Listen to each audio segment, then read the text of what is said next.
Good afternoon, everyone. It is an exciting day for Division III football as we welcome you to the 2024 selection show for D3 football on NCAA.com. I'm Jack Kaiser. We're so glad to have you with us as we get the postseason underway by unveiling this year's bracket for the national tournament. Playoff energy is different, and the Stag Bowl beckons with Shell Energy Stadium in Houston as the host this year. Cortland is the defending champ, coming off its first title in program history last year with a win over North Central in Virginia. And for those who can't make it out to Houston this year, you can watch the championship game live on ESPN. A reminder for those that don't know, it's an expanded field this year. 40 teams now make the tournament, and 28 already know they've got a spot locked up, earning automatic bids by winning their conference championships. The matchups and those coveted 12 at-large berths from the National Selection Committee are still up in the air, and we're moments away from finding out. So let's get started. Getting to it, beginning in the top left-hand corner of the bracket, and here's the Johnnies. St. John's put together another dominant season out of the MEAC, going 10-0 after taking down Bethel in a tight game on Saturday. St. John's is balanced, ranking top 20 nationally in scoring offense and defense. The two-time national champs missed the field last year but are back in the D3 championships for the 7th time in the last 8 seasons. Quarterback Aaron Severson is second in the nation in passing yards with over 3,500 and has tossed 43 touchdowns, which is second in the country.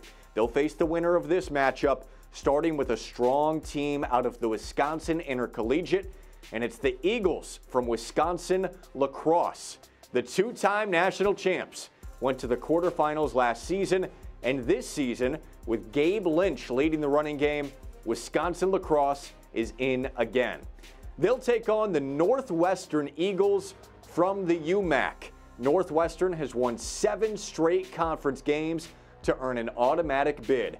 Senior wideout Bo Burke broke the program record for career receiving yards on Saturday, and the Eagles, playing very well right now, will be a part of the field. Back to a team already in the second round. Susquehanna, the Riverhawks from Central Pennsylvania, will join the party. Susquehanna has rolled since its September loss to Cortland and won its second straight landmark conference championship. The Riverhawks were stunned by a last-second Grove City win in the first round last year. They got a chance at redemption this season with a return to the postseason. Their matchup is with Hobart. The Statesmen clinched an outright Liberty League championship with a dominant win over Rochester yesterday.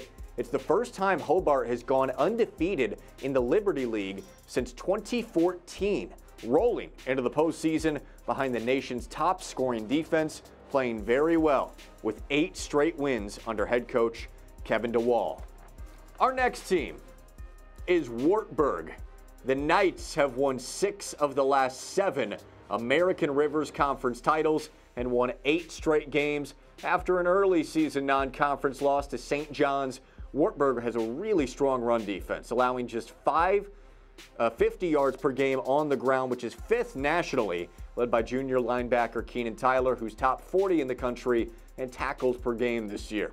Wartburg has reached the national semifinals each of the last 2 years, narrowly losing to North Central last season in the semis. And Wartburg will play Wisconsin-Platteville. The Pioneers beat Wisconsin Stout on Saturday to lock up an automatic bid. It's their first WIAC title since 1980. The offense, led by quarterback Michael Priami, with 36 touchdown passes, a top 10 mark in the country. Next, the Lake Forest Foresters, king of the Midwest Conference and undefeated after beating the University of Chicago on Saturday. Lake Forest is in the field for the 3rd time in the last 4 years, and A.J. Jackson has been sensational, tied for the lead nationally in rushing touchdowns with 20, while the defense has held its own, giving up just 15 points per game. Lake Forest will have to wait for the results of this matchup as we congratulate another at-large team, the College Cohawks. 9-1 this season, with their only loss to Wartburg in the American Rivers Conference. A balanced offense and top 15 defense in the nation has Co dancing for a second straight year. Co will take on the Bethel Royals out of the MEAC. Bethel's only 2 losses this year were to St. John's. All 8 of Bethel's wins were blowout victories. And the Royals, who were in the quarterfinals just a couple of years ago, under first-year head coach Mike McElroy, boasting the nation's top run defense, they are in the playoffs for a 4th straight year. Now, to our defending national champion, the Cortland Red Dragons. Cortland beat Brockport by 1 point with a late field goal last weekend and won their 4th straight Empire 8 championship. Cortland is 6th nationally in scoring offense, putting up 50 points per game, and they've still got plenty of football in front of them. The Red Dragons were tested by Ithaca yesterday, but are on a 22-game win streak, the longest by any NCAA football team at any level. And with one of the most efficient quarterbacks in the country, Zach Boyes. He has 25 touchdowns, just 1 pick this year. Cortland will try to go back-to-back. They await the winner of a first-round game that will be hosted by Endicott. The Gulls from Beverly, Massachusetts are the Conference of New England champion, formerly known as the Commonwealth Coast Conference. Whatever the conference name, it's a 4th straight title for the Gulls.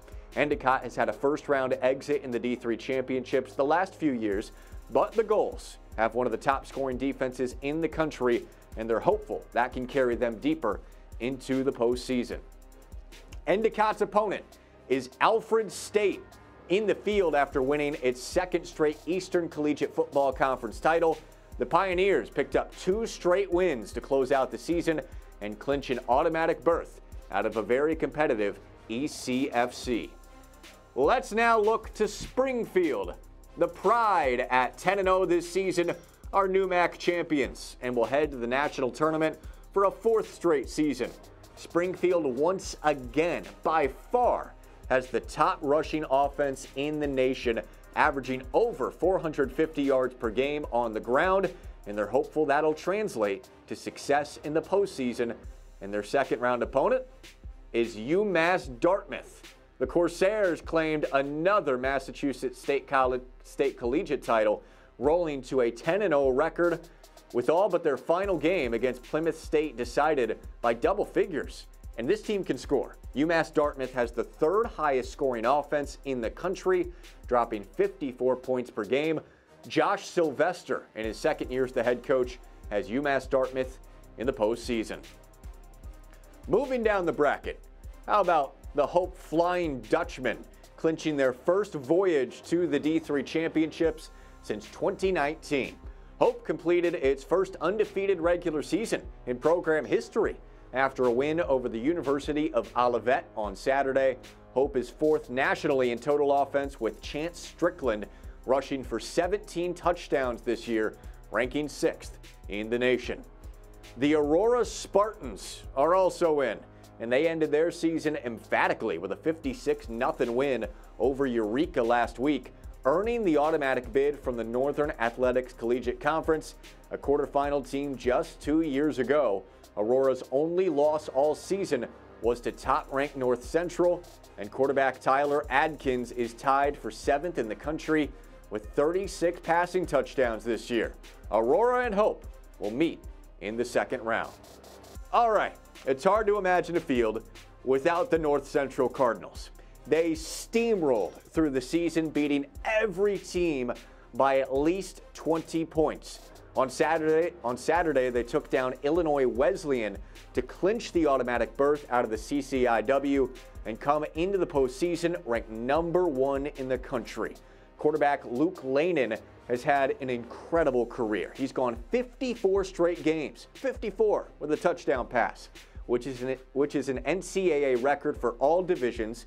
He's already responsible for the most touchdowns in the history of NCAA football across all divisions. An incredible player. North Central won it all in 2022, but fell short in the championship game by 1 to Cortland last year. Certainly a strong contender to win a 2nd title in the last 3 years. And another at-large team can now exhale. The season for Whitworth, the Whitworth Pirates, will continue. Whitworth came into the weekend undefeated but lost to Linfield from the Northwest Conference, or for the Northwest Conference Championship. It's the second straight season in the field for Whitworth after advancing to the second round last year. Ryan Blair has been excellent at quarterback this year with 33 touchdowns, and the postseason-bound Pirates have the fewest turnovers in the country with just 5. And Whitworth will play Pomona Pitzer, the SCIAC champion, after a tight win over Chapman yesterday. A last-minute touchdown drive led by Grady Russo completed a 21-point comeback for the Sagehens and put them in the NCAA tournament. Now flipping sides of the bracket, here come the Hardin-Simmons Cowboys. They clinched a second straight American Southwest Conference title with a win over Mary Hardin Baylor last weekend. Junior running back Noah Garcia has 11 touchdowns this year, top 40 in the country, and the Cowboys have been a really good third down team, converting half the time on offense and holding teams to 30% on third down defensively. The preceding first-round game begins with the Trinity Tigers out of Texas. Trinity has earned an at-large berth after racking up 6 straight wins following a conference loss to Center and shared a Southern Athletic Association championship. Trinity didn't get the automatic berth through tie-break procedures, but the Tigers are back in after reaching the second round of the D3 championship the last 2 years. Trinity will take on an at-large team from the American Southwest, national champions just 3 years ago. Mary Hardin Baylor has claimed a spot in the postseason. The Crusaders played a very challenging schedule and ended at 6-3 with a dominant victory against Howard Payne yesterday. They missed the postseason last year, but the Crusaders back and will try to make another deep run in 2024. Next, the Linfield Wildcats from the Northwest Conference. Linfield 9-1 this season with 8 straight wins and will head to the postseason for the third time in the last 4 years. And what a bounce-back season for this team. The Texas Lutheran Bulldogs. After going 2-8 last year, Texas Lutheran is the Southern Collegiate Athletic Conference champion. The Bulldogs went 7-1 in conference play and rattled off 6 straight conference wins after an early loss to McMurray. They avenged that game by beating McMurray in late October, and it's the first time Texas Lutheran is in the D3 playoff field since 2014. They will battle Linfield. Our next team is Johns Hopkins. The Blue Jays locked up their 17th Centennial Conference Championship last week, and their defense has been excellent recently, ending the season with 2 straight shutouts while allowing just 33 points over their last 6 games. Johns Hopkins lost a thrilling quarterfinal game against Randolph-Macon last year on a last-second field goal. The Blue Jays, a semifinalist back in 2018, and Johns Hopkins is hoping for another deep run this year. Let's now give it up for Grove City, claiming one of the 12 at-large berths. The Wolverines shared the PAC title, but the automatic bid went to Washington and Jefferson. We'll see them later. Grove City has the 6th best scoring defense in the country, and they're hoping that helps carry them deep into the postseason. Moving along in our D3 football tournament bracket, what a strong season it's been for the DePauw Tigers out of Southern Indiana. DePauw completed an undefeated season with a rivalry win over Wabash on Saturday in the Monon Bell game. A 3rd straight win in the series for DePauw, and the Tigers clinched the automatic bid from the North Coast Athletic Conference. It's DePauw's 4th straight season in the playoff field, and look out for Robbie Ballantyne, who's 6th in the nation in receiving touchdowns with 17. That complements one heck of a defense for DePauw this year, leading the country, allowing just 192 yards per game. DePauw awaits the winner of a first-round game that includes the Barry Vikings. Barry responded well after a loss to Trinity a few weeks ago and ended the season with 3 straight wins, earning the automatic bid from the Southern Athletic Association by tiebreak. Barry is back in the postseason for the first time since 2019, and keep an eye out for senior running back Brandon Cade. He ran for 4 touchdowns against Trinity in the regular season and is top 10 in the country in rushing scores this year with 16. Berry will see a team with their best regular season since 1978. The Maryville Scots from the USA South are postseason bound. Head coach Ben Fox said this was the culmination of years of work from people in and around the program, and after an early season loss to Center, Maryville rattled off 7 straight conference wins, roaring back to the postseason for the first time since 2018. Next, we've got the Salisbury Seagulls, undefeated at 10-0 out of the New Jersey Athletic Conference and earning an automatic bid. Salisbury has one of the top offenses in the nation, led by their ground game. They're 5th nationally in scoring offense at over 50 points a game, and Salisbury runs for over 340 yards per game. 10 players have rushed for 150 yards or more this year for Salisbury, plenty of weapons, and head coach Sherman Wood has led his team back to the postseason after missing out last year. Another automatic bid belongs to the Kings Monarchs after winning their first outright MAC championship in program history. It's their first NCAA D3 tournament appearance since 2002. Amir Gibson in the defensive backfield and Russell Minor Shaw at quarterback helped put Kings on the MAC throne and in the playoffs. Kings will meet Ursinus, the runner-up in the Centennial Conference to Johns Hopkins. They finished their season 9-1, the first time since 1999. The Bears have had a 9-1 record, and the first time since that 99 season that Ursinus is in the national tournament. Congrats to the Bears on the at-large berth. Hosting a second-round game is Randolph-Macon. The Yellow Jackets picked up their 3rd straight ODAC championship and have won 7 straight going into the postseason. Randolph-Macon's 13 wins last year was the highest mark in program history, making a run to the NCAA semifinals. This season, the Yellow Jackets have played well behind a stingy defense, allowing just 237 yards per game, which ranks top 15 in the country. Randolph-Macon will have the automatic bid winner out of the President's Athletic Conference. We mentioned them. Washington and Jefferson College.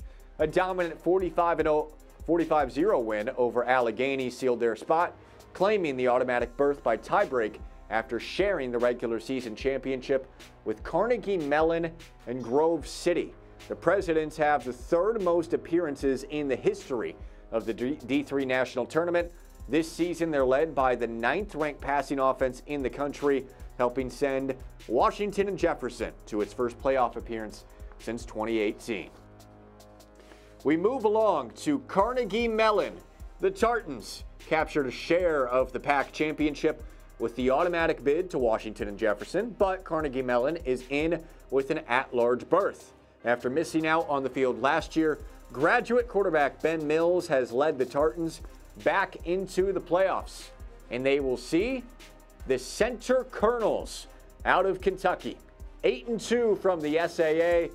Center overcame a pair of tight losses to make the field for the first time since 2018. Our final section of the bracket, the Mount Union Purple Raiders, our most frequent guest. Mount Union is in its 31st straight D3 tournament, 13 national championships for the Purple Raiders, with their last title in 2017. This year, Mount Union won the Ohio Athletic Conference for the 35th time and continued to roll in the regular season. The Purple Raiders have won a remarkable 74 straight regular season games with the help of their rushing attack. This year, they're 6th nationally in rushing yards per game, led by Tyler Echeverry, who leads the nation with 20 rushing scores this year. And for the first time since 2018, John Carroll is in the NCAA tournament. Tyron Montgomery broke the single-season program record for receiving touchdowns with 15 this year to help lead the Blue Streaks back to the postseason. Finally, the Mount St. Joseph Lions have made the field for a 3rd consecutive season.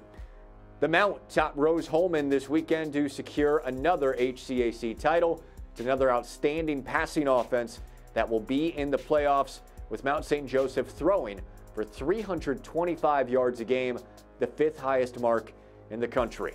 It is John Carroll and Mount St. Joseph facing off in the first round.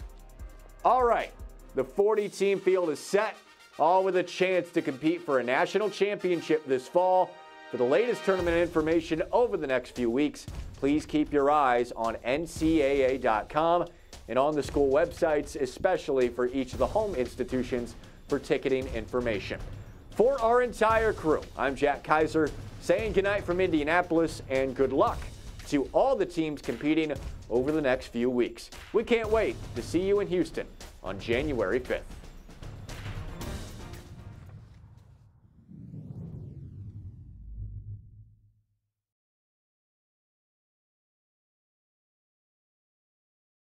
If you're not here for Fandom 101, you're in the wrong class. Here, we learn the fundamentals of fanology, the basics of bringing the noise, and the physics of bringing out.